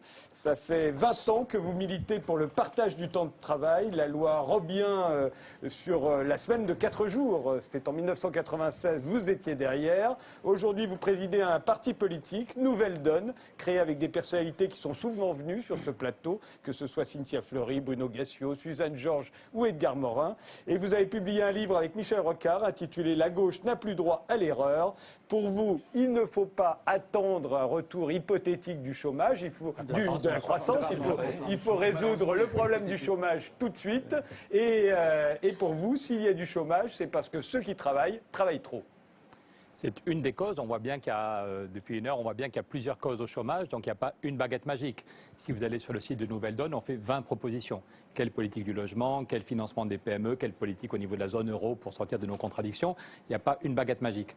Mais oui, il y a un truc majeur qui explique le chômage dans tous nos pays depuis 40 ans et que les grands chefs politiques ne voient pas parce qu'ils sont dans leur bulle, alors que tous les Français le constatent, c'est qu'on a fait une révolution de la productivité. Quand vous achetez un billet de train sur Internet et que vous l'imprimez chez vous, c'est très pratique, c'est très souple, mais vous n'avez plus besoin de quelqu'un au guichet. Quand vous voyez un déménagement, il y a 20 ans, pour faire un déménagement, il fallait 5 gars très costauds qui montaient, qui descendaient les cartons. Maintenant, il y a une échelle avec un moteur qui descend et qui monte. Là, il y a 3 caméras où il n'y a plus aucun caméraman. Quand vous avez commencé votre métier, il y avait 3 caméramans, il y avait 3 personnes derrière chaque caméra. Là, il n'y a personne, là, il n'y a personne, là, il n'y a personne. Quand j'étais petit, il fallait 4 personnes pour conduire un avion. Maintenant, il n'y en a plus que 2. Donc, dans tous les métiers, on a fait des gains de productivité fabuleux. Et du coup, dans tous nos pays, ce n'est pas la seule explication. Il faut aussi avoir une autre politique de la zone euro. Il faut aussi une vraie politique du logement, un vrai financement des PME. Ce n'est pas la seule explication. Mais comment se fait-il que depuis 30 ans, le niveau de vie a quand même beaucoup augmenté, le gâteau a plus que doublé, et dans tous nos pays, il y a des millions de chômeurs et de précaires. Donc, dire qu'on va... C'est juste, je finis là-dessus, c'est juste reprendre un mouvement historique qui a marché pendant un siècle. Il y a un siècle, tout le monde travaillait 7 jours sur 7, 12 heures par jour. Donc je pense que vous êtes d'accord pour dire qu'en gros, on travaille 2 fois moins qu'il y a un siècle. Et pourtant, notre niveau de vie a considérablement progressé. Donc contrairement à ce que dit Sarkozy, le sens de l'histoire, ce n'est pas travailler plus pour gagner plus, c'est grâce à notre intelligence, grâce aux robots, grâce aux ordinateurs, grâce à la formation, on a fait des gains de productivité, on a divisé par 2 le temps de travail en un siècle, on gagne beaucoup plus. Est-ce qu'on peut continuer de façon intelligente et souple et négocier tout au long de la vie? Voilà. C'est un des leviers, mais c'est une question fondamentale. Quand on entend ça, on se dit c'est absolument logique, Nicolas Bavré. C'est plus compliqué que ça. Pourquoi? Il y a une chose qui est tout à fait vraie, c'est que fort heureusement, le capitalisme, ça a un certain nombre d'inconvénients, mais ça a quelque chose de bien. Ça permet normalement de travailler moins et d'avoir plus de revenus et du temps pour faire autre chose, puisque effectivement, au 19e siècle et avant, les paysans de l'ancien régime, il y avait très peu de temps pour faire autre chose que travailler ou dormir. Donc, c'est vrai que sur très long terme, la durée de vie s'allonge et le temps de travail diminue. Là où les choses se compliquent, c'est que quand on regarde les grandes révolutions technologiques, et c'est vrai qu'on en vit une, précisément pour les intégrer, pour les acclimater, il faut plus de travail. Et j'en prendrai l'exemple typique. La dernière fois que la France a fait des progrès spectaculaires, c'était donc pendant les 30 Glorieuses. À partir de 1945, quand on a reconstruit la France, mais surtout qu'on a complètement redessiné son appareil de production, qu'on a fait des gains de productivité considérables, les Français travaillaient à cette époque 56 heures par semaine. On avait gardé la loi des 40 heures, mais ils ont travaillé 56 heures et encore 48 heures dans les... Donc, contrairement à ce qui est dit et à l'idée qu'on peut avoir, quand on a des grandes révolutions technologiques, il vous faut plus de travail. Et à preuve, dans la plupart des pays qui aujourd'hui sont des pays où il y a le maximum d'innovation, les États-Unis ou l'Allemagne aussi, ils sont sortis de tous les accords dans l'industrie automobile qui étaient les accords de... La durée du travail, elle a été augmentée partout en Allemagne, y compris dans la fonction publique où elle est entre 40 et 42 heures aujourd'hui. Et donc, c'est là où il faut bien regarder. Dans l'état où se trouve la France, il reste aujourd'hui, je rappelle que dans le secteur marchand, on n'a plus que 15,9 millions d'emplois. Donc, il faut repartir du bon, et c'est ce que je disais, là, les États-Unis ne se sont pas trompés, il faut repartir de la croissance, de la production, et là, je crois qu'on sera d'accord, de l'investissement, et c'est à partir de là qu'on peut recréer de l'emploi. Et l'idée malthusienne qui est « je diminue le travail, je diminue l'investissement », ça se termine par des spirales déflationnistes. Ça n'a rien de malthusien. Pierre Larouturou et ensuite Excusez-moi, ça n'a rien de malthusien. Regardez, si on est concret, une entreprise comme la Massif, elle est ouverte 7 jours sur 7. 24 heures sur 24. Si vous avez un problème avec votre appartement ou votre moto, la Massif est là pour vous... Voilà. C'est une entreprise d'assurance. Mais tous les salariés sont à 32 heures. Ils sont ouverts 7 jours sur 7, donc il y a pas l'offre de service est la même, c'est amélioré depuis 20 ans. Mais tout le monde est à 32 heures, ils ont créé 800 emplois. C'est 800 personnes qui ont un boulot intéressant, correctement payé, et 800 personnes qui cotisent pour les caisses de retraite et les caisses de maladie.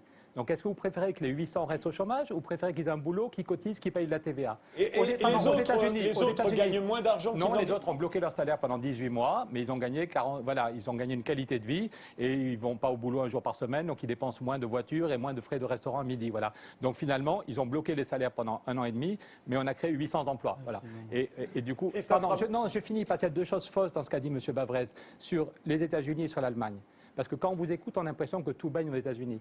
Il se trouve que la semaine dernière, Ben Bernanke, il se trouve que la semaine dernière, les États-Unis, on a quand même vécu une grande crise du capitalisme qui est venue des États-Unis. Excusez-moi, pardon. La semaine dernière, c'est le patron de la Banque centrale des États-Unis qui dit attention, Ben Bernanke, qui dit attention, les États-Unis ne sont pas du tout sortis de la crise. L'indicateur de chômage est faux. C'est la première fois que le patron d'une banque centrale dit ça. C'est Ben Bernanke qui dit tous les mois, il y a 400 000 ou 500 000 Américains qui tombent dans les chômeurs.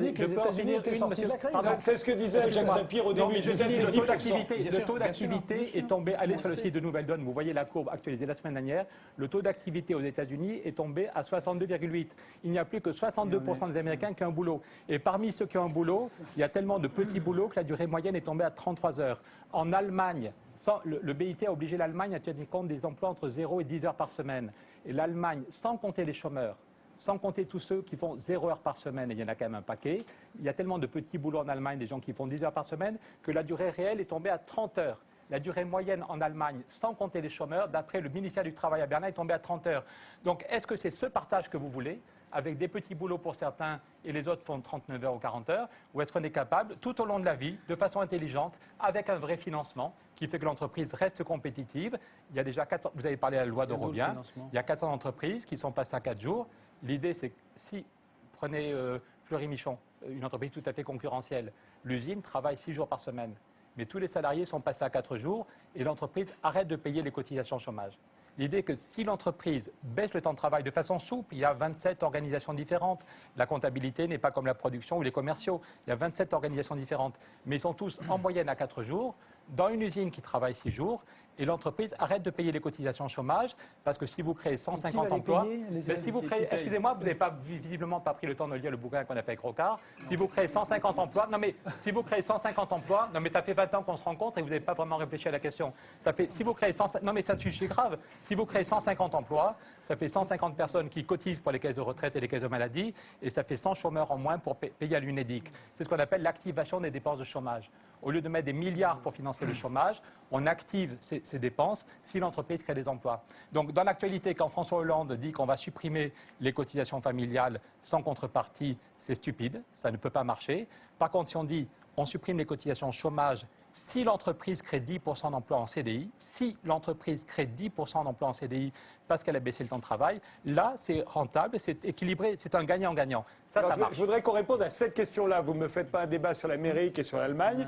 Vous me répondez, est-ce que passer à la semaine de 4 jours, pourquoi pas Une des façons de faire. Et pour faire du lien, pour rebondir sur la question de la réduction du temps de travail et pour faire du lien avec ce qui avait été dit au début, la phrase terrible de Mitterrand sur le thème on a tout essayé contre le chômage, parce que beaucoup de Français ont finalement dans la tête l'idée qu'on a tout essayé, que les politiques font la même chose, que ça ne marche pas.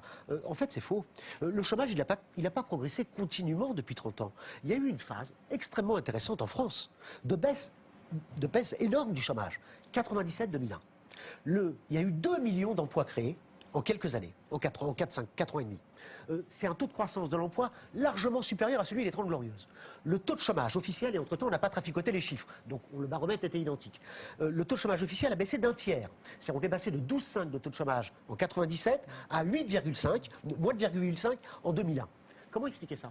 Parce que partout dans le monde, il y avait une reprise économique et donc on a vécu comme tout le monde de bonnes années. Laissez-moi finir. Au même moment, les taux de création d'emplois, vous avez raison, il y avait une part de croissance mondiale, mais enfin, le taux de croissance de l'emploi en Allemagne au même moment était plus de 2 fois moins qu'en France. Donc qu'est-ce qui s'est passé ? Eh bien, ce qui s'est passé, on a fait les 35 heures.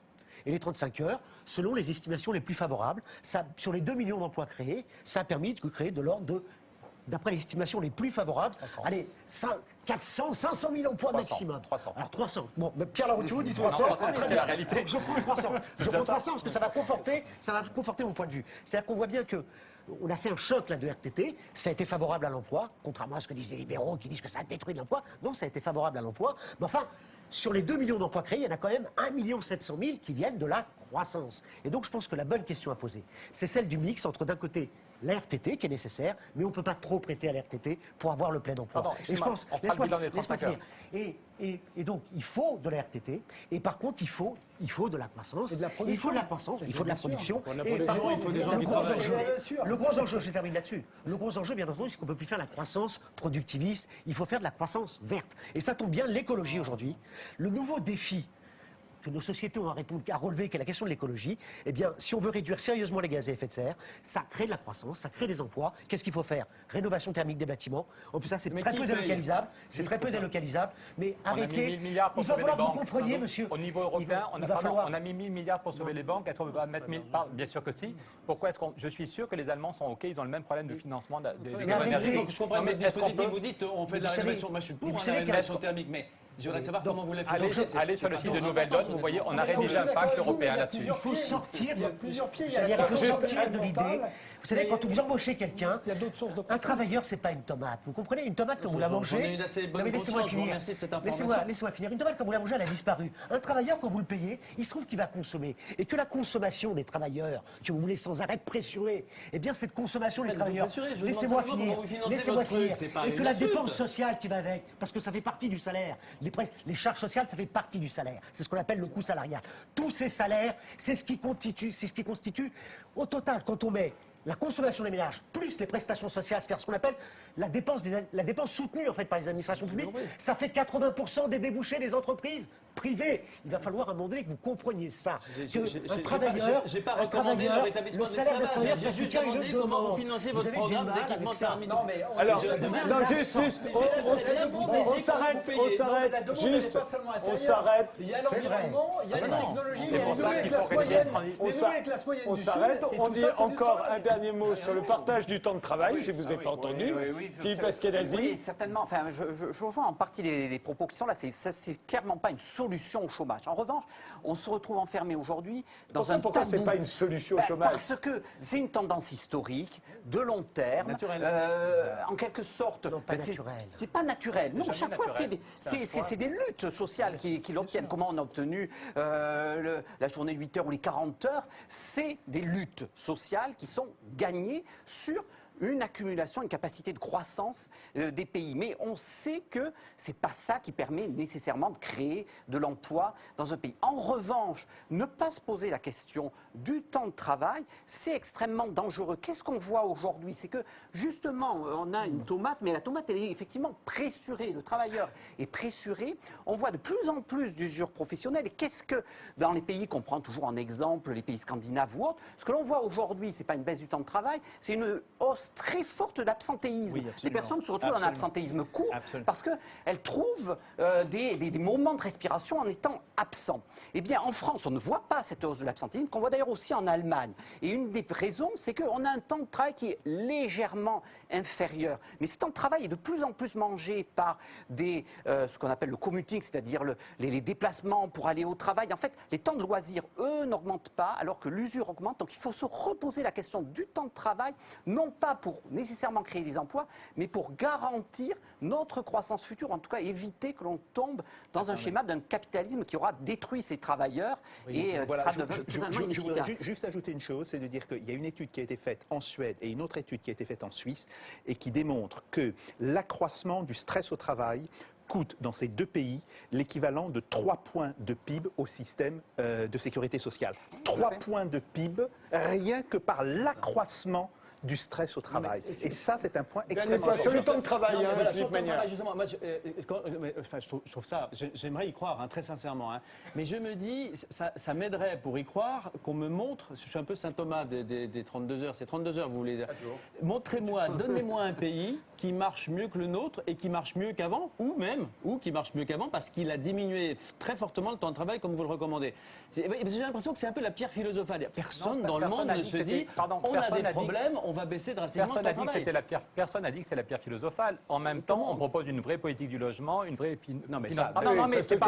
Excusez-moi, mais Excusez-moi, parle de ça. Là, excusez-moi, je serais content qu'on donne la parole à des salariés et à des patrons des 400 entreprises qui sont passées avec la loi de Robien à 4 jours. Non, je suis d'accord, mais c'est une émission culturelle. Non, c'est pour dire que quand vous me demandez la preuve comme Saint Thomas, j'aimerais qu'on ait un débat serein et non pas des engueulades pseudo-théoriques.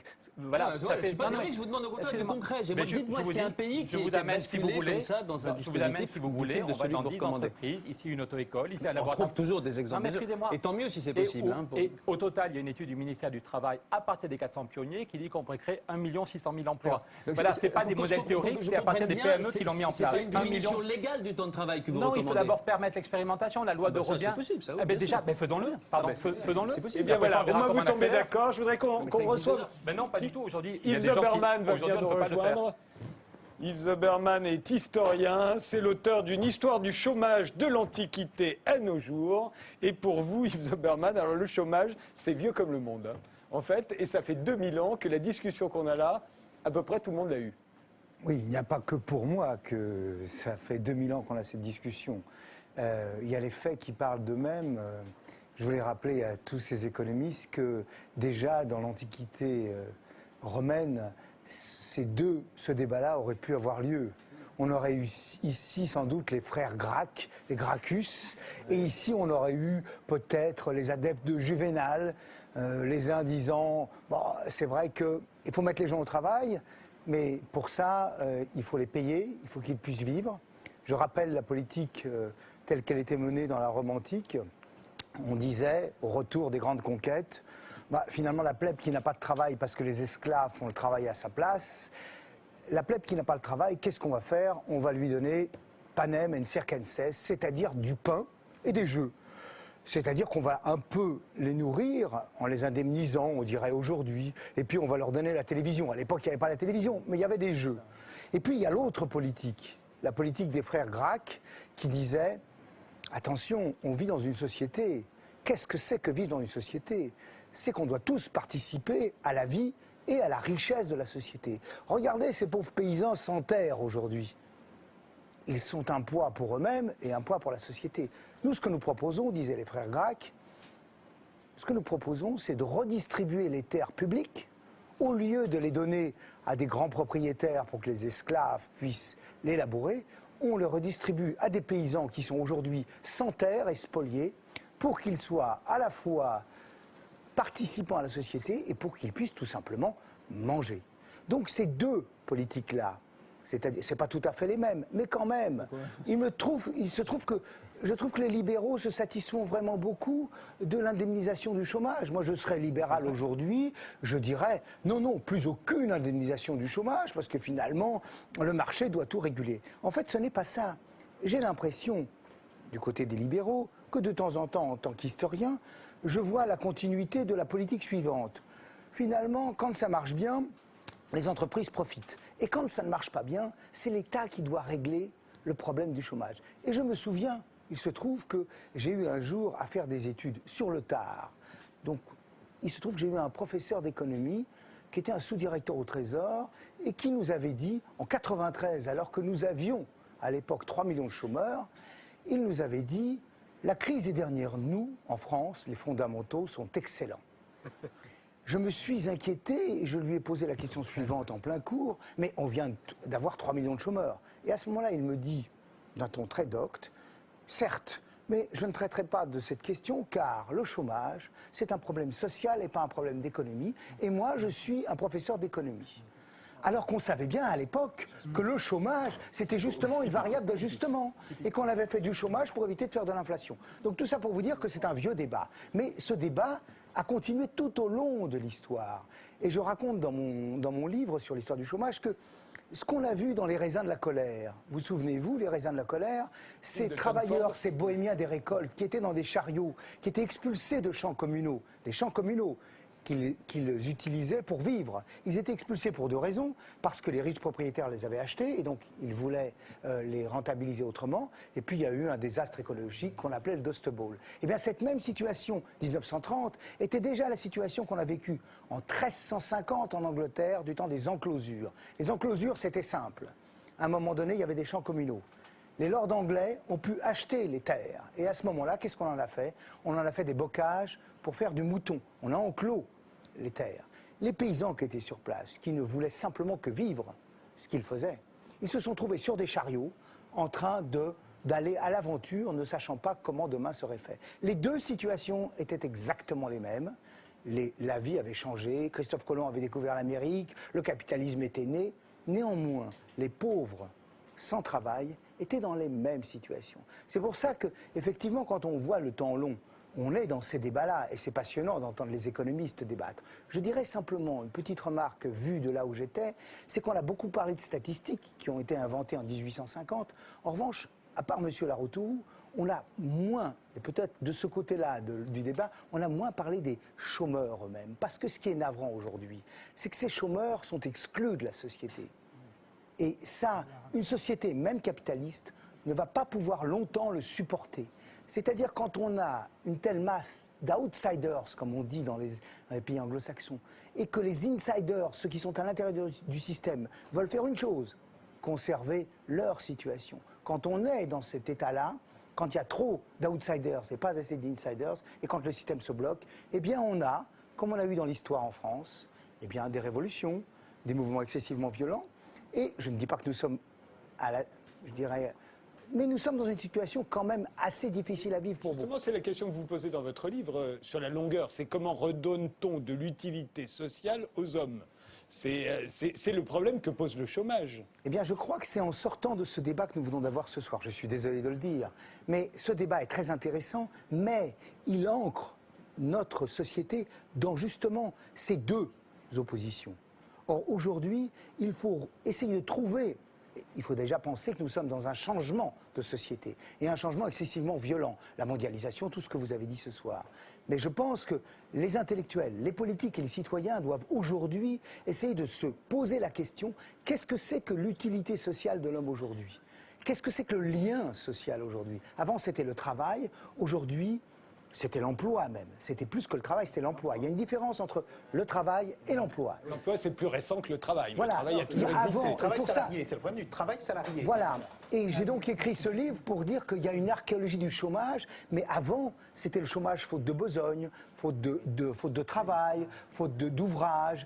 Il y avait un vrai chômage. Mais ce n'était pas la même chose. Aujourd'hui, on a stabilisé le travail sous la forme d'emploi. Et la société change. Et c'est ce que vous dites, vous, libéraux, ici. Vous dites que l'emploi n'est peut-être plus tout à fait la façon dont on va pouvoir travailler demain. Mais les gens de gauche, d'une certaine façon, si. Puisque vous admettez que, finalement, telle qu'elle est la situation, ne peut pas rester en l'état. C'est-à-dire le CDI... Parce qu'elle n'est pas satisfaisante, justement. Oui, mais elle n'est pas satisfaisante pour vous. Mais je vous assure que la personne... Pour les chômeurs, d'abord. Oui, mais pour les gens qui ont un CDI, elle est très satisfaisante. C'est ce qu'on disait tout à l'heure, il y a des insiders et des outsiders. Voilà. Et c'est ce qu'on voudrait réduire, si vous nous aviez bien entendu. Je vous ai bien écouté, seulement l'avenir... Mais non, l'avenir... précisément pas. Non, ce que je vous... Laissez juste terminer sa phrase. Je vous donnerai la parole à chacun. L'avenir n'est sans doute pas dans la situation présente. L'avenir est quand même dans l'imagination d'une autre société. Et je reprocherais une petite chose dans la formation de nos élites, c'est que nous sommes tous formés à analyser le passé, le présent, mais nous n'avons très peu finalement de formation pour essayer d'aller vers l'avant. Et c'est ce qui manque le plus. Alors, Nicolas Bavray, Jacques Sapir. D'abord, un commentaire sur le temps très long, parce qu'il y a quand même une différence, et qui rejoint ce que disait Jacques Sapir. C'est-à-dire que le personnage du chômeur moderne, qu'on comptabilise par les statistiques, il est né effectivement avec la reconnaissance de l'entreprise et du salariat. Mais ça que vous racontiez dans l'invention du chômage. Ce que je racontais avec d'autres, avec notamment Robert Saleh. Et donc, en réalité, le chômeur, il naît au croisement de l'industrialisation et de l'urbanisation. Parce qu'avant, comme vous l'avez rappelé, le sous-emploi, évidemment, il existe, ou la sous-activité, mais c'est une personne de supplémentaire dans une ferme qui, par ailleurs, ne se porte pas bien. Et ça ne se voit pas. Donc, ça, c'est très important, c'est que le chômeur, il apparaît effectivement dans la deuxième moitié du 19e siècle. Vous serez d'accord avec moi. Il y a ce que vous dites, mais en plus ça, il apparaît à un moment donné où la société reconnaît que finalement celui qui est sans emploi, c'est pas à cause de lui, c'est pas le vagabond, c'est parce qu'elle reconnaît qu'elle a une responsabilité sociale. Et c'est comme ça qu'on crée l'État social. C'est pour ça qu'on a en même temps le lien salarial. Alors la deuxième chose qui en résulte, pour en venir à ce que vous disiez sur les mutations, c'est que bien sûr, le travail il mute.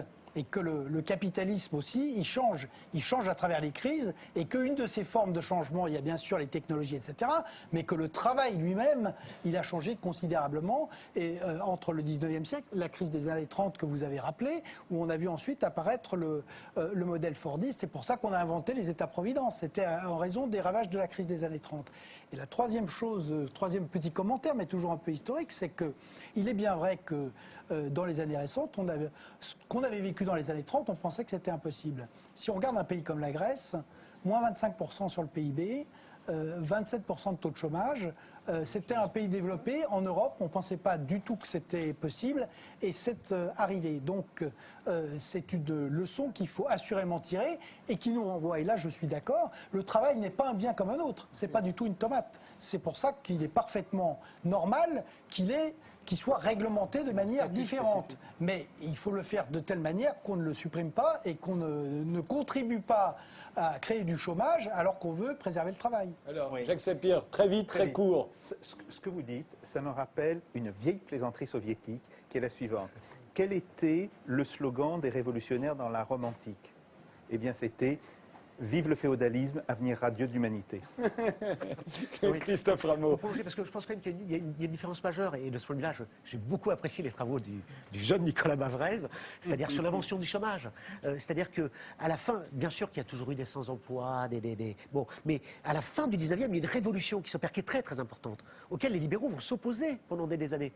C'est-à-dire que la société, jusqu'à la fin du 19e, dans les recensements de population y compris, on enregistre les travailleurs qui de temps en temps chôment, c'est-à-dire c'est les saisons mortes agricoles, on enregistre les vagabonds, on enregistre les handicapés, et à la fin du 19e, on crée une nouvelle catégorie statistique, qui est les chômeurs au sens moderne. C'est-à-dire quelqu'un qui est sans emploi, qui veut travailler, mais qui ne peut pas travailler parce que la société ne lui donne pas de travail. Et donc c'est la société qui est responsable. Et donc la société libérale reconnaît contre les libéraux, et donc on change de registre, on quitte le libéralisme pour entrer dans des économies mixtes, dans des sociétés avec de l'initiative privée, mais avec de l'État social. Eh bien la société reconnaît finalement que il y a l'initiative privée, mais il y a des choses que l'initiative privée seule ne sait pas faire, notamment le plein emploi. Il y a besoin d'intervention publique pour avoir ce plein emploi. Donc on reconnaît une responsabilité sociale contre des libéraux qui s'y opposeront pendant des décennies. Et ce qu'on a défait ces 30 dernières années, et c'est pour ça que le chômage réexplose, on est revenu à un discours libéral. Je termine sur un point sur les chômeurs qui est très important. Le chômage, parce qu'on accable toujours les chômeurs. D'ailleurs, les libéraux autour de cette table n'ont pas eu le temps de dérouler tout leur bréviaire, y compris contre les... Laissez-moi finir. Contre les allocations chômage. Contre les allocations chômage. Laissez-moi finir. Donc, contre les allocations... Il faut savoir que les allocations chômage, en France, tout confondu, ça coûte 35 milliards. 35 milliards. Les libéraux disent souvent c'est trop élevé, il faut les baisser. 35 milliards, c'est moins. C'est moins. D'abord, ça On soutient. repart pas au début, on repart pas. Et c'est moins que les allègements de charges sociales. D'accord, non, on revient nulle part. Malheureusement, l'émission se termine. J'ai juste une chose à dire, pour en finir avec une rumeur, parce qu'il y en a elles sont de plus en plus nombreuses à partir de Twitter. J'en ai fait l'expérience, je sais de quoi je parle. La sénatrice socialiste Laurence Rossignol est accusée par des milliers de gens d'avoir prononcé ici même une phrase. Elle aurait dit « Les enfants n'appartiennent pas à leurs parents, ils appartiennent à l'État ». Eh bien, pas du tout. Elle n'a jamais dit cette phrase dans cette émission, puisqu'on a dit qu'elle avait dit cette phrase dans cette émission. Elle ne l'a jamais dite. La preuve, écoutez. Je crois que la laïcité, c'est aussi ce qui protège l'enfant, c'est ce qui protège tous les enfants et garantit aux enfants les mêmes droits et l'accès aux mêmes valeurs. Les enfants n'appartiennent pas à leurs parents. Donc la République doit leur offrir la religion à la maison. À la maison, oui. Non, et chaque enfant doit pouvoir accéder à des lieux qui lui permettront lui-même ensuite de faire son choix. Donc tout est parti, cette rumeur est partie d'un tweet que voici, vous allez le voir tout maintenant. Vous remarquerez d'ailleurs qu'il y a des guillemets à la citation de Laurence Rossignol.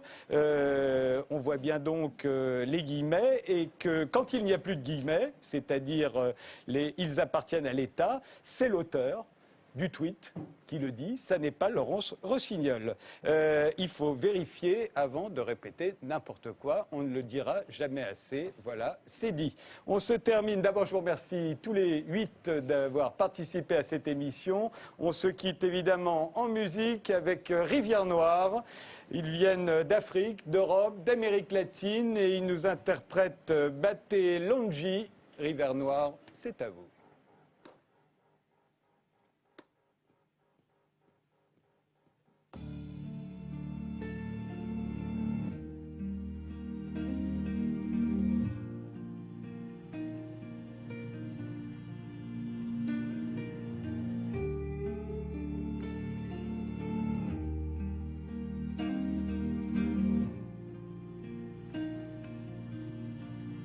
Coração agora não quer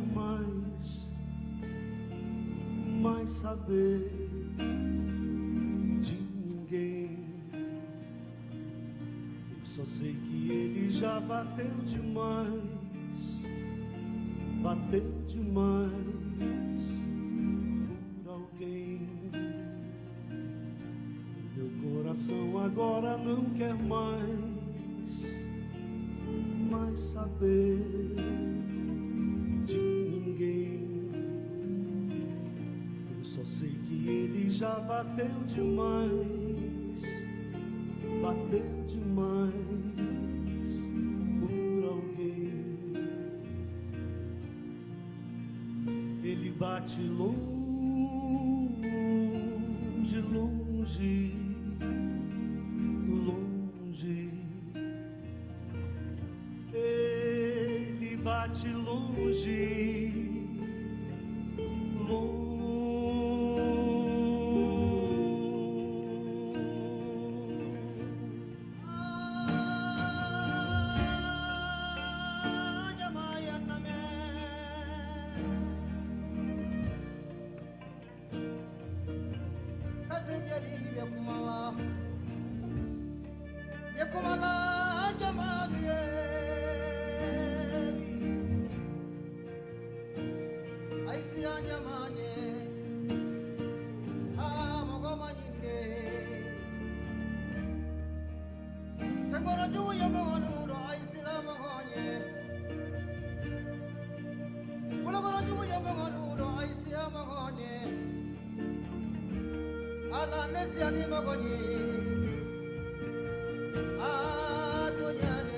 Meu coração agora não quer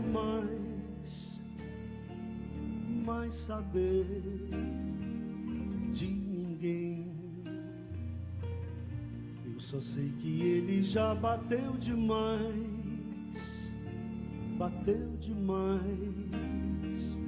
por alguém. Ele bate longe, longe, longe. Eu só sei que ele bate longe.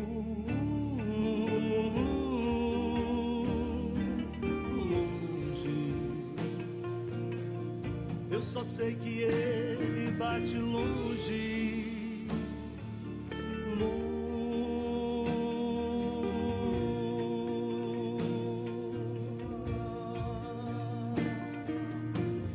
Olha como ela me como me falei. Olha como ela carinho ma filarie. Carinho ma filario. Ai kai nyanto nyego kuma kano kwele vale.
Dès maintenant, pour voir tous les lives de Ce soir ou jamais et réagir à l'émission, rendez-vous sur France2.fr.